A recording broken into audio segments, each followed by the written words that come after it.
era de 53 metros.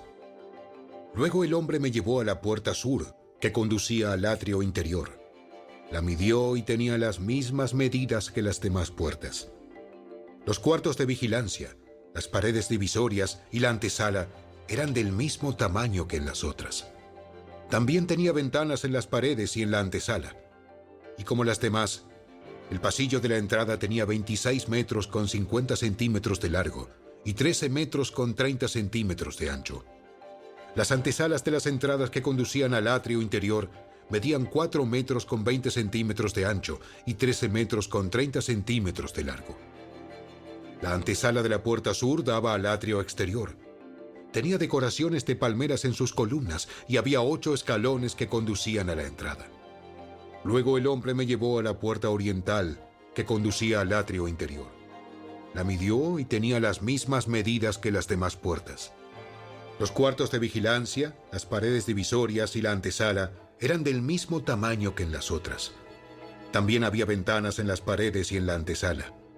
El pasillo de la entrada medía 26 metros con 50 centímetros de largo y 13 metros con 30 centímetros de ancho. La antesala daba al atrio exterior. Tenía decoraciones de palmeras en sus columnas y había 8 escalones que conducían a la entrada. Luego me llevó a la puerta norte que conducía al atrio interior. La midió y tenía las mismas medidas que las demás puertas. Los cuartos de vigilancia, las paredes divisorias y la antesala de esta entrada medían lo mismo que en las otras y tenían la misma disposición de ventanas. El pasillo de la entrada medía 26 metros con 50 centímetros de largo y 13 metros con 30 centímetros de ancho. La antesala daba al atrio exterior y tenía decoraciones de palmeras en las columnas. También había 8 escalones que conducían a la entrada. En la antesala de una de las entradas interiores había una puerta que conducía a una habitación lateral, donde se lavaba la carne para los sacrificios. A cada lado de esta antesala había 2 mesas, en las cuales se mataban los animales sacrificiales para las ofrendas quemadas, las ofrendas por el pecado y las ofrendas por la culpa. Afuera de la antesala, a cada lado de la escalera que subía hacia la puerta norte, había 2 mesas más. De modo que había en total 8 mesas, 4 adentro y 4 afuera, donde se cortaban y preparaban los sacrificios. También había 4 mesas de piedra labrada, que se usaban para preparar las ofrendas quemadas. Cada una formaba un cuadrado de 80 centímetros de lado y 53 centímetros de alto. Sobre esas mesas se colocaban los cuchillos y demás utensilios para matar a los animales del sacrificio. Había ganchos de 8 centímetros de largo, sujetados alrededor de las paredes del vestíbulo, y la carne para los sacrificios se colocaba sobre las mesas. Dentro del atrio interior había 2 habitaciones, una ubicada junto a la entrada norte, que daba al sur, y la otra ubicada junto a la entrada sur, que daba al norte. Entonces el hombre me dijo: La habitación que está junto a la entrada interior del lado norte es para los sacerdotes que supervisan el mantenimiento del templo. La habitación junto a la entrada interior del lado sur es para los sacerdotes encargados del altar, los descendientes de Sadoc, pues ellos son los únicos levitas que pueden acercarse al Señor para servirle. Luego el hombre midió el atrio interior, y era un cuadrado de 53 metros de ancho por 53 metros de largo. El altar estaba ubicado en el atrio, delante del templo. Después me llevó a la antesala del templo. Midió los muros a cada lado de la abertura de entrada a la antesala, y tenían 2 metros con 70 centímetros de espesor. La entrada misma medía 7 metros con 40 centímetros de ancho, y los muros a cada lado de la entrada tenían 1 metro con 60 centímetros más de largo. La antesala tenía 10 metros con 60 centímetros de ancho y 6 metros con 40 centímetros de fondo. Había 10 escalones que conducían a la antesala y una columna a cada lado de la entrada.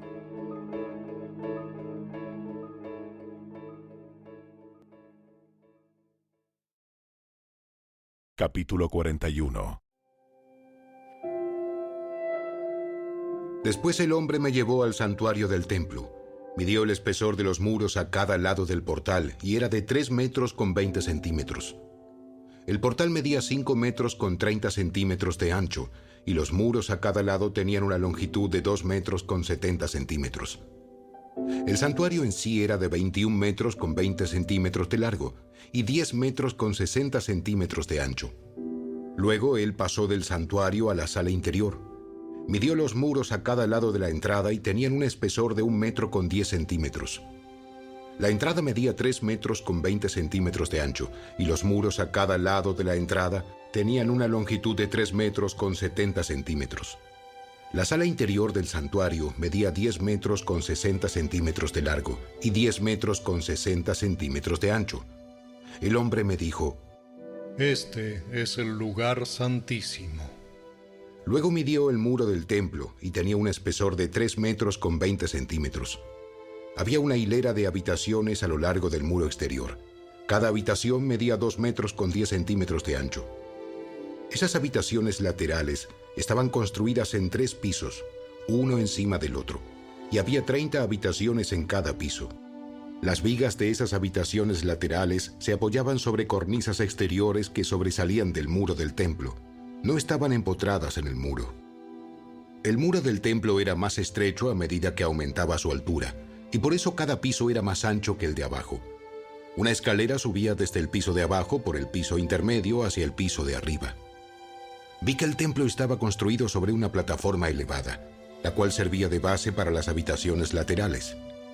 La plataforma tenía una altura de 3 metros con 20 centímetros.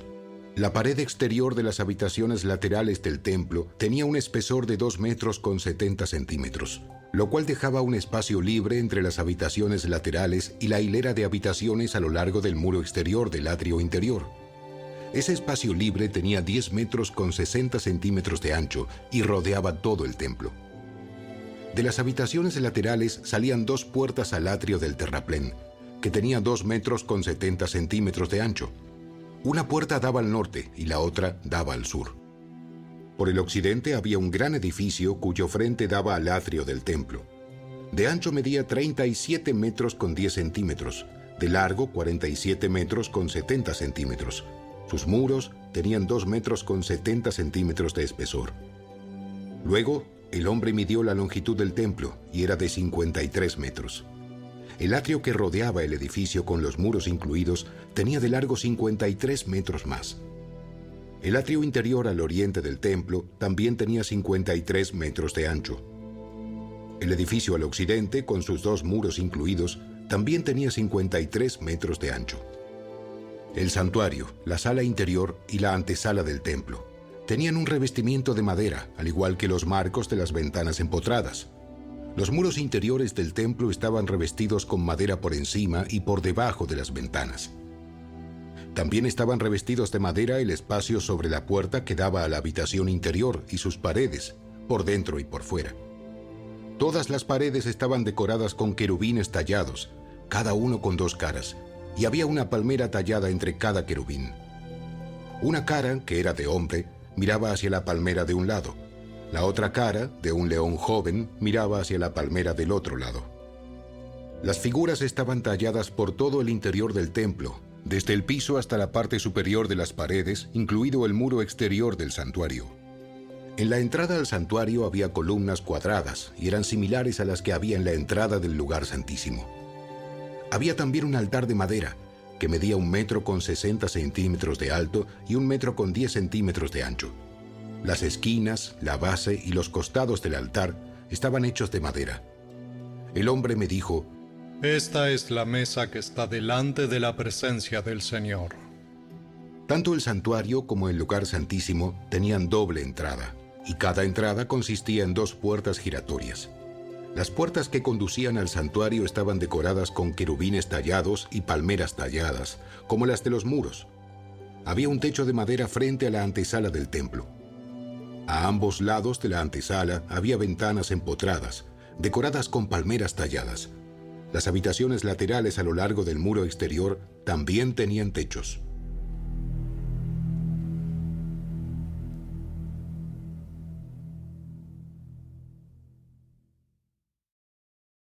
Capítulo 4. ¿Qué es lo que causa las disputas y las peleas entre ustedes? ¿Acaso no surgen de los malos deseos que combaten en su interior? Desean lo que no tienen, entonces traman y hasta matan para conseguirlo.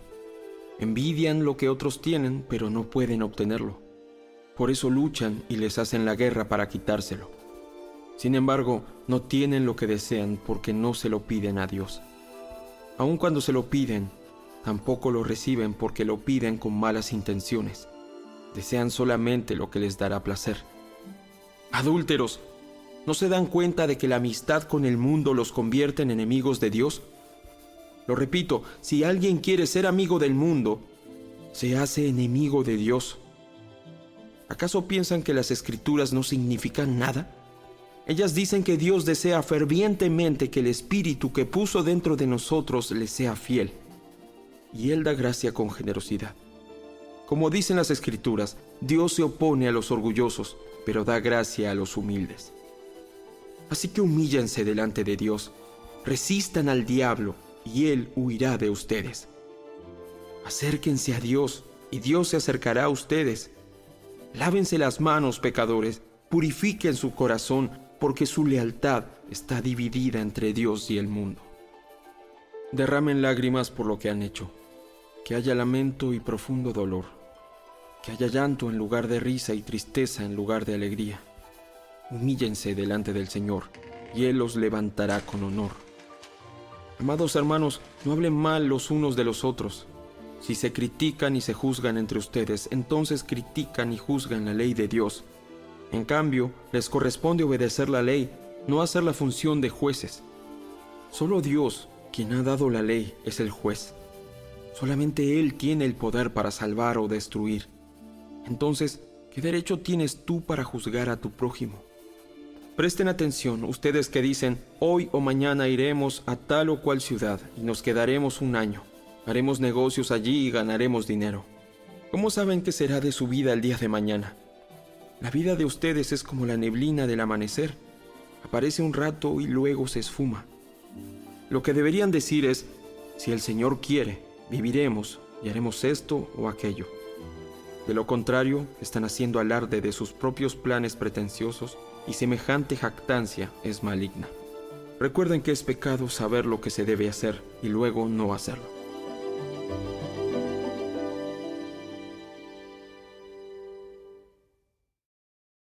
Ábranme las puertas por donde entran los justos, y entraré, y daré las gracias al Señor. Estas puertas conducen a la presencia del Señor, y los justos entran allí. Te doy gracias por contestar mi oración, y por darme la victoria. La piedra que los constructores rechazaron, ahora se ha convertido en la piedra principal. Esto es obra del Señor, y es maravilloso verlo. Este es el día que hizo el Señor. Nos gozaremos y alegraremos en él. Te rogamos, Señor, por favor, sálvanos. Te rogamos, por favor, Señor, haznos triunfar. Bendigan al que viene en el nombre del Señor. Desde la casa del Señor los bendecimos. El Señor es Dios y brilla sobre nosotros. Lleven el sacrificio y átenlo con cuerdas sobre el altar. Tú eres mi Dios y te alabaré. Eres mi Dios y te exaltaré.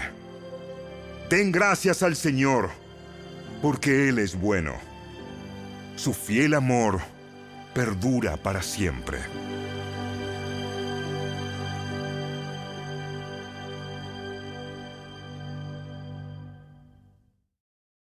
El pobre que oprime a los pobres es como la lluvia torrencial que destruye la cosecha. Rechazar la ley es enaltecer a los perversos. Obedecer la ley es luchar contra ellos. Los malvados no comprenden la justicia, pero los que siguen al Señor la entienden a la perfección.